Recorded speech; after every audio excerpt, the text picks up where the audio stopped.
And now, a short story with Ian F.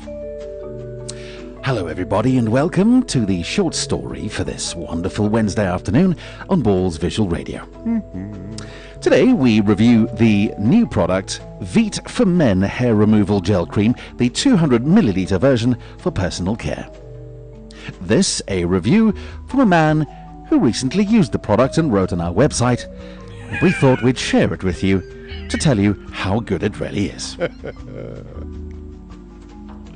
After having been told that my danglies looked like an elderly Rastafarian, I decided to take the plunge and buy some of this, as previous shaving attempts had only been mildly successful, and I nearly put my back out trying to reach the more difficult bits.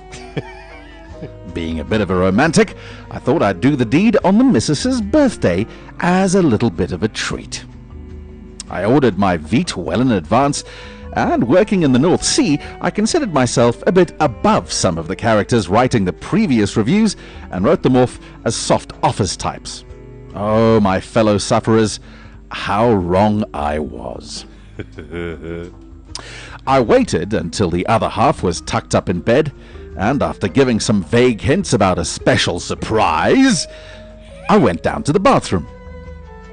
Initially, all went well, and I applied the gel and stood waiting for something to happen. Well, friends, I didn't have long to wait.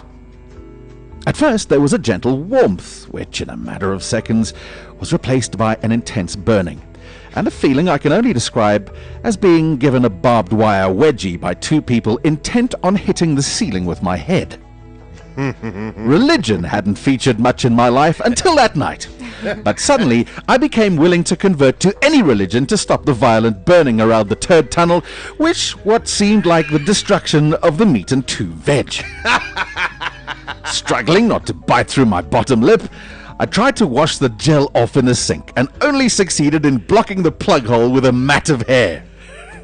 Through the haze of tears, I struggled out of the bathroom, across the hall, into the kitchen. By this time, walking was not really possible, and I crawled the final few feet to the fridge in the hope of some form of cold relief. I yanked the freezer drawer out and found a tub of ice cream, tore the lid off and positioned it under me.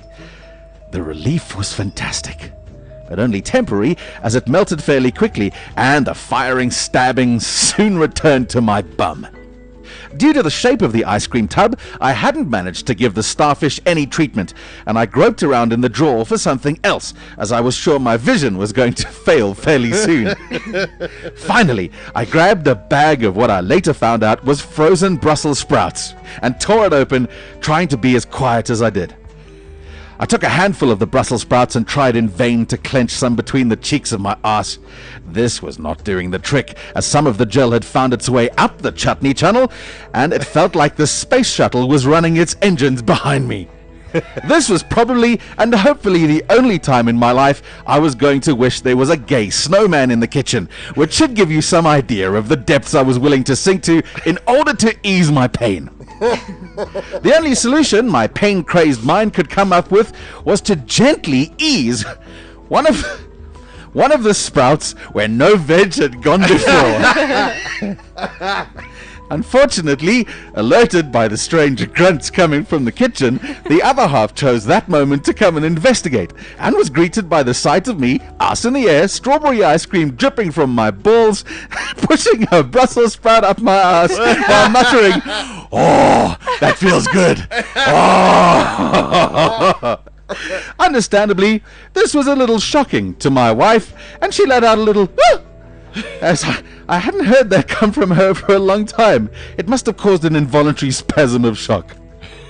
I can now understand that having a sprout farted against your leg at 11 o'clock in the kitchen at night probably wasn't the special surprise she was expecting, and having to explain to the kids the next day what the strange hollow in the ice cream was didn't improve my status in the house either.